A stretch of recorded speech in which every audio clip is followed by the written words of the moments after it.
capítulo 6, versículo 1 al versículo 6, ahí vamos a estar leyendo.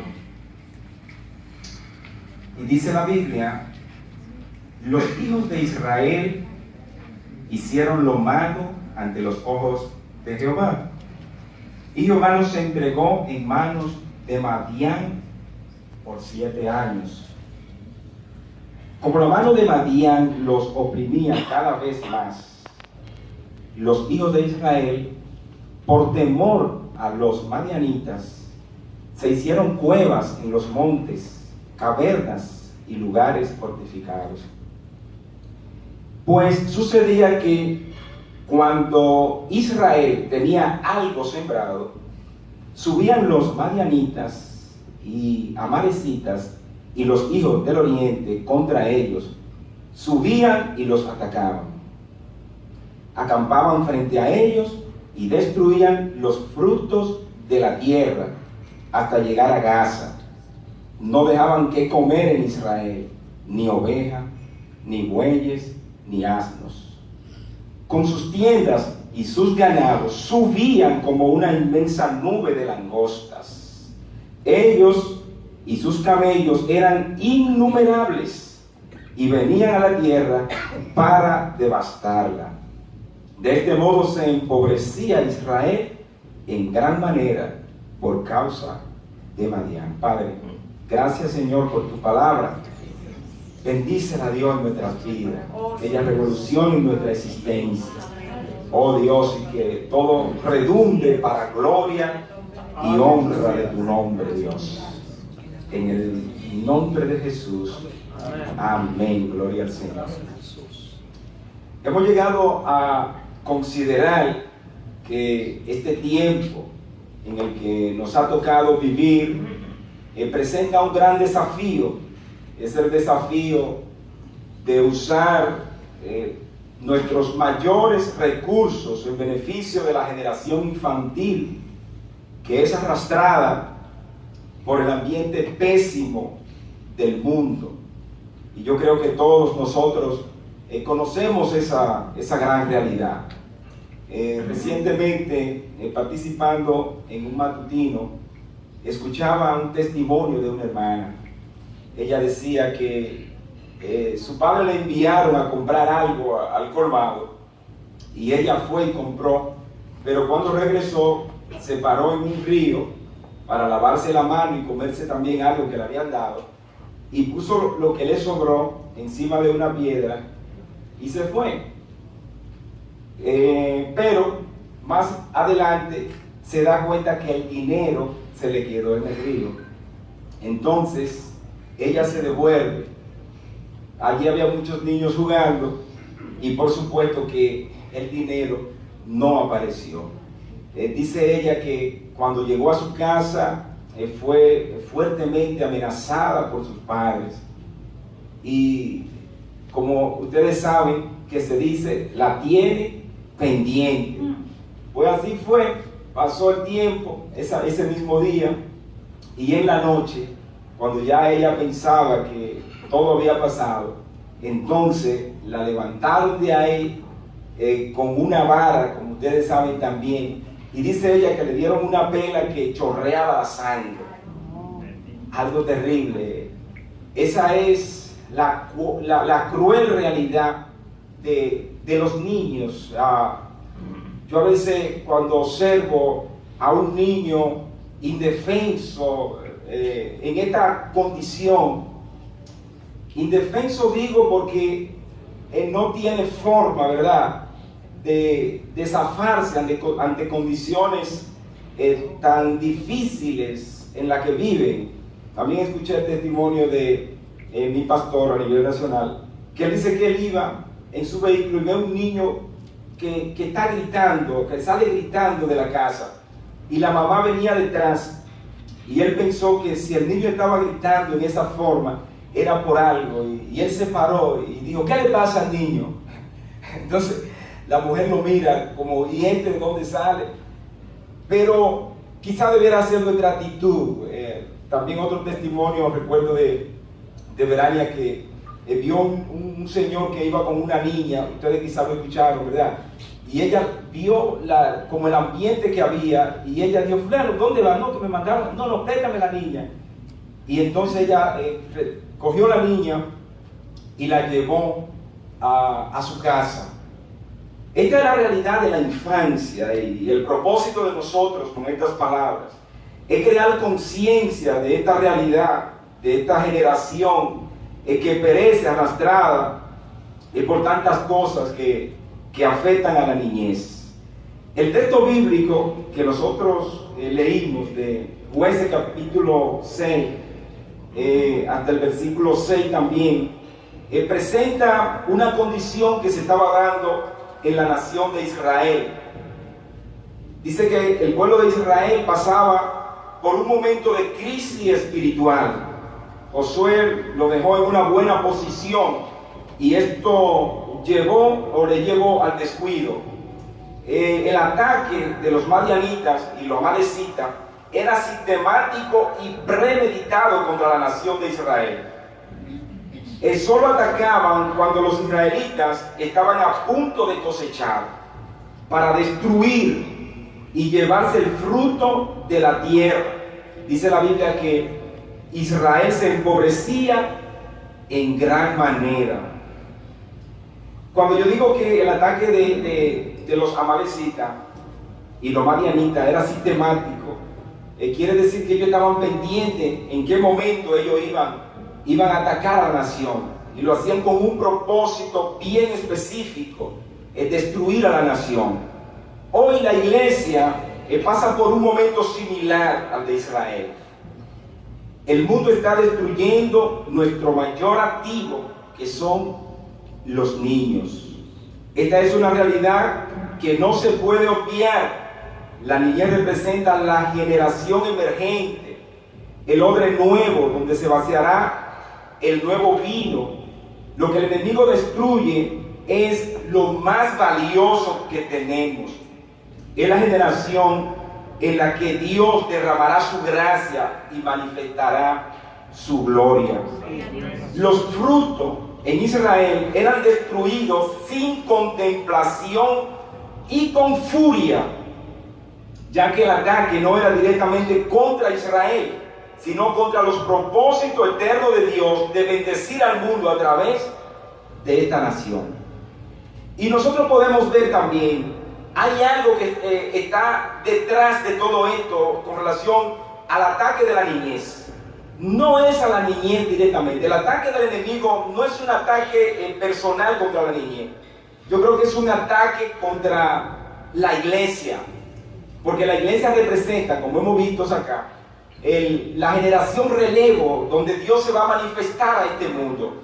De manera que, al igual que Israel, este pueblo quería destruirlo, ¿verdad? Destruyendo su cosecha, de forma tal que ellos, al no tener cómo alimentarse, iban a perecer, porque no podían formar un ejército para pelear, porque ellos lo que estaban pensando era en la comida, como dice el dicho popular: el mal comido no piensa. Si nosotros observamos hoy, las drogas, las redes sociales, el abuso infantil, físico, sexual, negligencia, abandono, asesinato, violaciones, mutilaciones genitales, trabajos forzosos, maltrato, reclutamiento en conflictos armados, se constituyen en madianitas y amalecitas que destruyen la infancia. En República Dominicana actualmente se reportan 3 denuncias por abuso infantil cada hora. O sea que en el tiempo que estamos acá, ya algunas denuncias por maltrato y abuso infantil se han producido simplemente en la República Dominicana. 3 de cada 10 niños y niñas han sido abusados sexualmente en la ciudad de Santo Domingo nada más. Esto es algo tremendo. Esto es algo que el enemigo lo tiene bien enfocado para destruir a la niñez. En Hogar, que es un ministerio, en el 2006 reveló que 83% de los niños entre 2 a 14 años recibió castigo físico o psicológico en sus hogares. En Latinoamérica, 70 millones de niños se encuentran en condiciones de pobreza y 2 de cada 3 de estos menores de edad son víctimas de violencia. Pero algo más, 6 millones de niños y niñas y adolescentes son objeto de agresiones severas en América Latina. 6 millones de niños, 6 millones de niños. Pero además, 80,000 mueren cada año por la violencia que se presenta al interior de la familia, según datos de la UNICEF. 80,000. Y estos niños mueren siendo víctimas indefensos, porque no tienen la forma de zafarse de un sistema agresor que le hace daño. Esto realmente nos hace llorar. En el mundo, en 58 países, más de la mitad de los pequeños son disciplinados mediante violencia en sus casas o en la escuela. Y en países como Tanzania, Kenia o Zimbabue, 1 de cada 3 niños y 1 de cada 6 niños ha sufrido alguna forma de abuso sexual. 1 de cada 3 niños. Porque a veces esto se constituye como una cultura, como algo normal. Pero nosotros sabemos que no es algo normal. Sabemos el ataque sistemático del enemigo en contra de la niñez. Un nuevo estudio de UNICEF revela cifras escalofriantes en torno al grado de violencia que padecen los niños en el mundo. Entonces, en el mundo, 6 de cada 10 niños en el mundo de entre 2 a 14 años sufren maltrato físico a diario. 1.000 millones de niños padecen maltrato de parte de sus cuidadores. A veces esta gente tiene como una furia en contra de los niños, personas que cuidan a los niños. Ustedes han visto o hemos visto todo video, ¿verdad?, del maltrato de este tipo de personas. Pero además, cada 5 minutos un niño muere a causa de la violencia en el mundo. Cada 5 minutos a causa de la violencia. De acuerdo con la UNICEF, no hay país que se libre de este terrible mal. Porque diríamos, bueno, pero países desarrollados, por ejemplo, como los Estados Unidos o países de Europa, esto no se da. Pero sí se da. Porque como dije antes, no es algo personal, es algo sistemático del enemigo para dañar la niñez. En 2012, 95,000 niños y adolescentes menores de 20 años fueron asesinados. Eso fue en 2012. 95,000 niños. Santo Dios. En Australia se castiga a los niños con bastones, palos y cinturones. Gracias a Dios que la República Dominicana está saliendo un poquito de ahí, pero ojalá que nosotros no veamos esto como algo normal, porque no es normal, a pesar de que en un tiempo fue parte de nuestra cultura, pero no es normal, porque ese niño que es castigado, ese niño que sufre, ese niño no tiene la forma de librarse de su agresor. Realmente esto parte el alma. Uno observar a un niño en esa condición es algo terrible. En Somalia, el 45% de los menores son obligados a contraer matrimonio antes de los 18 años. El 45%. Más del 98% ha sido sometida a la mutilación genital, una de las agresiones más fuertes y crueles que existe. Y esto es para que no sientan placer las niñas. Actualmente la mutilación de clítoris para eliminar la sensación de placer es practicada en 29 países y ya ha sido realizada aproximadamente a 140 millones de niñas, cifra que asciende en 2 millones cada año 2 millones. Terrible realidad esta. El conflicto en Siria cobra la vida de 10.000 niños. Esto es solamente lo que ustedes escuchaban en estos días y ustedes veían cómo se estaba manifestando esa guerra. Pero también en Afganistán, en 2013, más del 50% de los fallecidos fue por explosivo fueron niños. Más del 50%.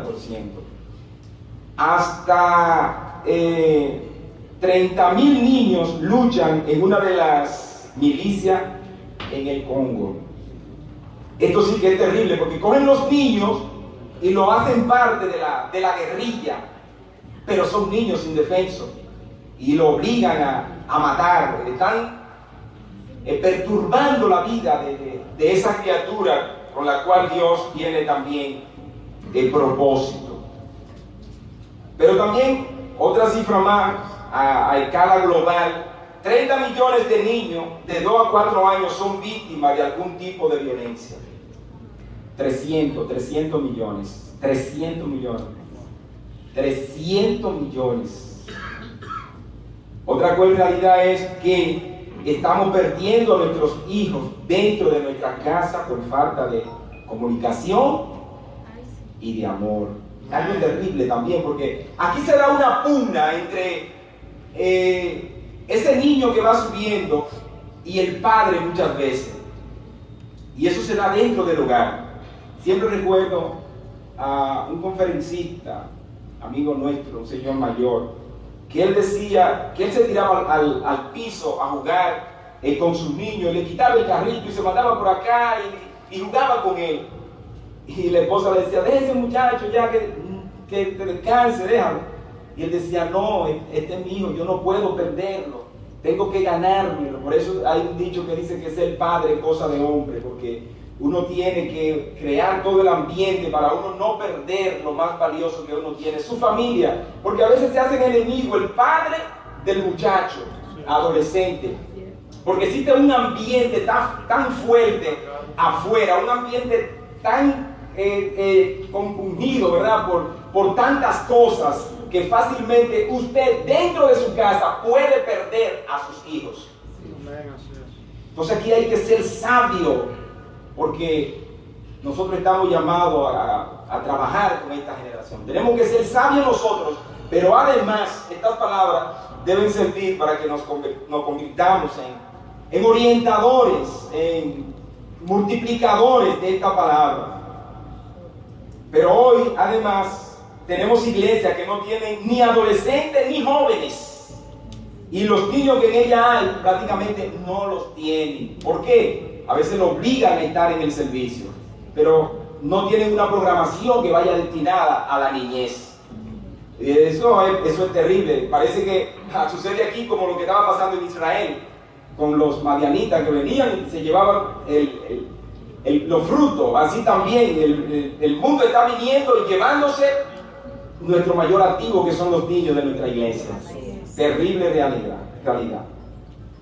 Un gran porcentaje de las iglesias cristianas, como dijimos, no tienen una programación de actividades tendentes al desarrollo espiritual de los niños, y pocas veces existen en la sociedad y en la iglesia voces que se levanten a favor de la niñez, porque también ahí estamos huérfanos, lamentablemente.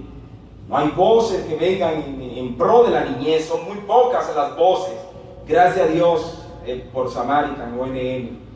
Gloria al Señor, que Dios nos ha puesto para que seamos una voz y nos constituyamos en vallado a favor de la niñez. Cuando observo a los niños de nuestra iglesia, mi anhelo es que puedan permanecer en ella.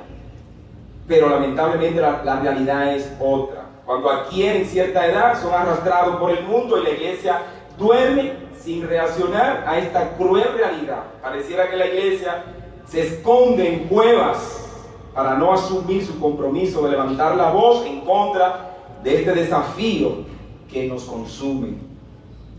La actitud de Israel liberó 3 principios útiles para nosotros hoy. Primero, clamar, lo más importante. Gloria a Dios. Jueces capítulo 6, versículo 6 dice: y los hijos de Israel clamaron a Jehová. Pero lógicamente ellos clamaron cuando ya estaban tan apurados que no tenían otras cosas que hacer. Cuando ya el enemigo lo tenía a punto de destruirlo, como era realmente el propósito de ellos. Pero gracias a Dios que ellos clamaron a Dios, porque Israel es el pueblo de Dios, ¿verdad? Y Dios tiene planes con ellos. Para nadie es un secreto que la situación que nos compete hoy es bastante compleja y difícil. Nuestra sociedad se está cayendo a pedazos. Para algunos rescatarla es un mito, y eso nosotros lo sabemos. O sea, para nosotros rescatar la sociedad es un mito. O sea, lo vemos como algo prácticamente imposible. Y si no es porque lo que Dios nos inyecta y por esta palabra de Dios que está con nosotros. Pero es así, mis hermanos. Nosotros vemos una realidad tan difícil, tan cruel, que lo que uno piensa es, pero ¿y cómo vamos nosotros a poder hacer algo? ¿Cómo vamos a poder hacer algo? Porque ¿cómo vamos a poder revertir la situación? ¿Dónde está la fuerza para hacerlo?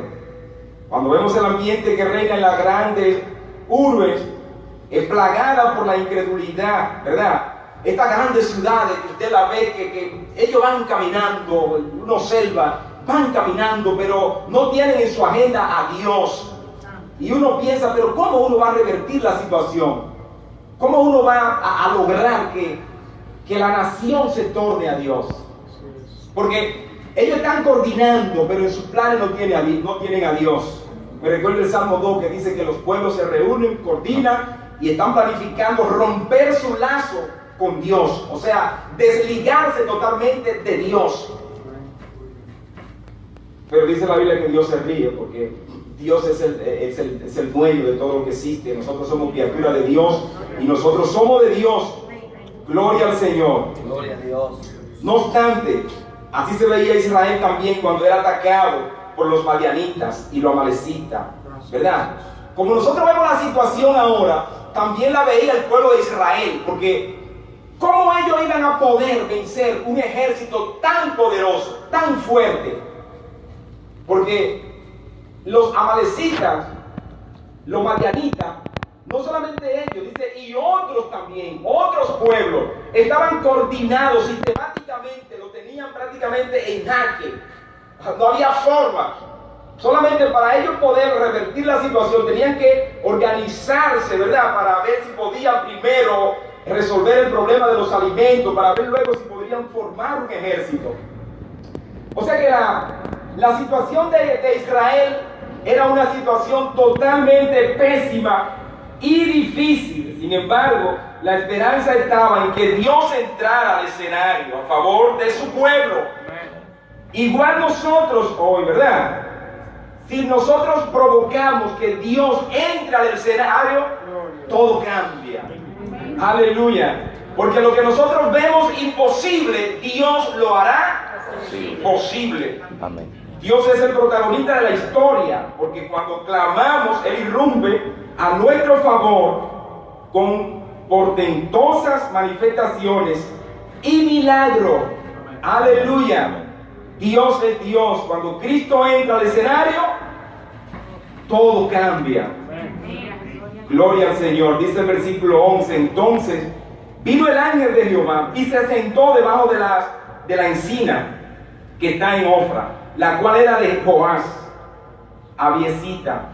Gedeón, su hijo, estaba sacudiendo el trigo en el lagar para esconderlo de los madianitas.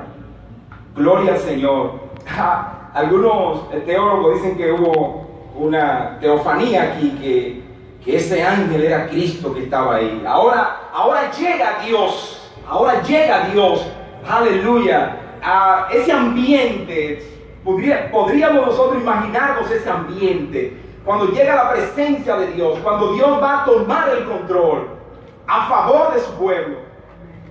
Y yo me pregunto, Israel, un pueblo como tan desubicado, ¿quién sería el que oró?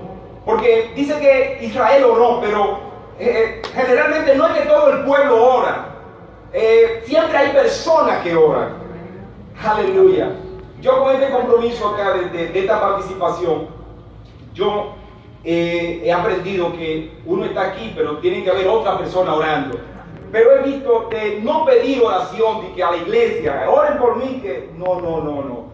Personas específicas, personas que están orando. Esta mañana pasé por la iglesia y estaban las personas que tienen años orando los miércoles. Y dije, oren por mí. Amigos, personas que oran, gloria al Señor. Siempre hay un remanente que está orando y ese remanente es el que va a mover la mano de Dios a obrar a favor de su pueblo. Gloria al Señor, porque no hay otra forma con nuestra habilidad, con nuestro conocimiento, con nuestras estrategias. Esto no va a traer ningún resultado positivo. No, cuando Dios entra, ¿verdad? Cuando la misericordia de Dios está, entonces sí que todo va a cambiar. Ese ángel ahí es un momento significativo, muy significativo. El punto 2, Dios requiere de hombre valiente para manifestar su gloria. Porque bien pudiera haber Dios destruido al ejército, pero no. Y eso me recuerda también cuando el pueblo salió de Israel a la tierra prometida. Dios pudo haber limpiado todo, pero no, le puso una espada en la mano. Vamos ustedes a pelear. Aleluya. Gloria al Señor. Entonces aquí también, está bien, Dios va a obrar, pero Dios lo va a hacer a través de un instrumento. Señor. Aleluya. Y yo digo que ese instrumento sea yo. Gloria al Señor. Que ese instrumento sea uno de nosotros. Que seamos nosotros el instrumento que Dios va a usar. El instrumento al cual va a haber esa presencia de Dios para ministrar nuestras vidas, para que vayamos ante una situación tan difícil como la que estamos viendo. Gloria al Señor en nuestra sociedad. Gracias, Jesús. Gloria a Dios. Hay una expresión que debemos provocar de parte de Dios. Y está en el capítulo 6, versículo 16. Jehová le dijo, ciertamente yo estaré contigo. Aleluya. Yo estaré contigo. Y derrotarás a los madianitas como a un solo hombre. Pero esa expresión ahí me gusta. Yo me quedaría con esa expresión. Yo estaré contigo. Aleluya. Y eso es una expresión incondicional, porque no es porque nosotros seamos buenos, es porque Dios así, en su gracia y su misericordia lo decide. Porque yo digo, pero Dios, a veces yo digo, Dios hace cosas que uno no se imagina y nosotros en nuestra debilidad, como somos realmente, pero aún así Dios hace cosas en nosotros. Gloria a Dios. Pero cuando Dios dice, yo estaré contigo. Aleluya. Y si Dios es con nosotros, ¿quién contra nosotros? Tú vas a derrotar a los madianitas como a un solo hombre. Aleluya. Nosotros vamos a derrotar a este mundo. Como me decía Águeda ahorita, la violencia en Santiago está bajando. Y yo lo he visto también. Yo digo que esto es algo grande. Está bajando la violencia en Santiago. Pero nos hemos reunido para orar por Santiago. Aleluya. Pero con fe, gloria al Señor. Porque hay poder. Hay poder en la oración, en clamar, en declarar palabras, creyendo que van a suceder cosas. Y ahora sí que queremos que sucedan cosas, gloria al Señor. Aleluya. Esta es una promesa de triunfo, de seguridad, que da seguridad en lo que hacemos. Dios llamó a Gedeón y también configuró 300 valientes. Aleluya. Yo quiero estar ahí también. Yo quiero estar en los planes de Dios. Si Dios promete su presencia, los resultados serán positivos y seguros. El punto 3. En cada generación Dios manifiesta su gloria de forma diferente. Quizá ahora para nosotros reclutar personas no vamos a decir, vamos a ver lo que beben agua en tal forma, ¿verdad? Dios es el que sabe a lo que Él va a reclutar y cómo lo va a reclutar. pero sí que la gloria de Dios tiene que manifestarse en este tiempo. Amén. Yo lo creo. Gedeón le respondió: ¿dónde están, el versículo 13, un fragmento, dónde están todas esas maravillas que nuestros padres nos han contado? Aleluya. Gedeón no estaba viendo nada. Dios viene y yo voy a estar contigo, yo voy a hacer cosas grandes. Gedeón dice: pero yo no veo nada que tú estás haciendo. ¿Dónde están esas maravillas, esas cosas grandes que tú hiciste en el pasado? ¿Dónde están ese mar abriéndose, esa nube, esos milagros, esa roca botando agua? ¿Dónde están? Hermano, yo no sé si usted está conforme, pero yo no estoy conforme con lo que está pasando en este tiempo. Yo no estoy conforme. Yo no sé. Ese es mi punto de vista. Y no lo digo ahora. Yo estoy en esa tesitura. Yo no estoy conforme. Yo quizás diga igual también como en cierto momento dijo Habacuc: lo que oigo acerca de ti, Señor. Eso es Habacuc, capítulo 3, versículo 2. La Reina Valera lo dice de otra forma, pero dice: lo que oigo acerca de ti, Señor, y de todo lo que has hecho, me llena de profunda reverencia. Dice Habacuc: lo que yo oigo, ¿verdad? Lo que yo oigo que tú has hecho en el pasado, cosas grandes, oh, eso me llena de reverencia y también de asombro. Entonces él dice: realiza ahora en nuestra vida tus grandes acciones de otros tiempos. Aleluya. Gloria al Señor, para que nosotros también las conozcamos. Gloria a Dios. Muéstranos así tu compasión aún en medio de tu enojo. Amén. Habacuc dice: Señor, manifiesta tu gloria, tal como tú lo hiciste en el pasado. Ahora, Señor, manifiesta tu gloria. Gloria a Dios. Hermanos, debemos de tener ese anhelo. No podemos ser conformistas ante esta realidad que estamos viviendo. Tenemos que entender que en este tiempo, en esta estación del tiempo, Dios tiene que derramar, está consignado de que Dios va a derramar su gloria como nunca antes ha sucedido. Gloria a Dios. Yo no sé, pero yo lo creo. Amén.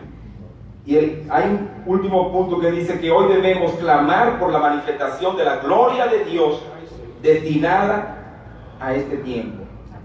Yo creo que sí. Ojalá que haya personas que se puedan unir conmigo en este sentir que yo tengo.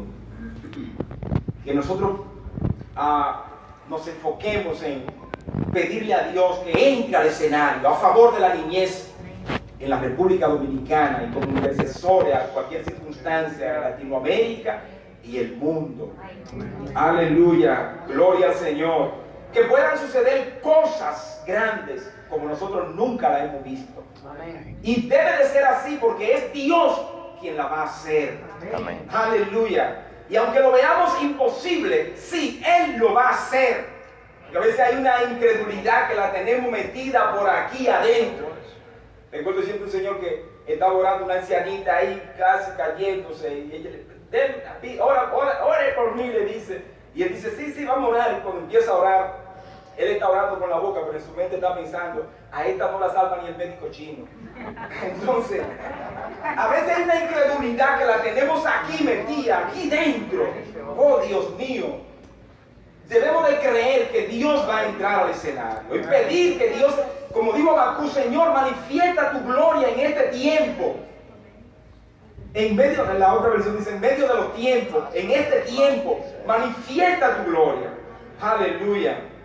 Dice 1 Pedro capítulo 1, versículo 10, que los profetas que profetizaron de la gracia destinada a vosotros, como nosotros, ¿verdad?, inquirieron y diligentemente indagaron acerca de esta salvación. Oiga bien, estas gente que escribieron todo lo que iba a pasar, ellos también indagaron, ¿cuándo será esto? ¿Cómo será esto? Dice que escudriñaron qué persona, quién será que va a venir con esta gloria tan grande, y qué tiempo indicaba el Espíritu de Cristo que estaba en ellos. ¿En qué tiempo será que va a suceder esto? El cual anunciaba de antemano los sufrimientos de Cristo. Y ya los sufrimientos de Cristo se dieron. y la gloria que vendría o que vendrían tras ellas.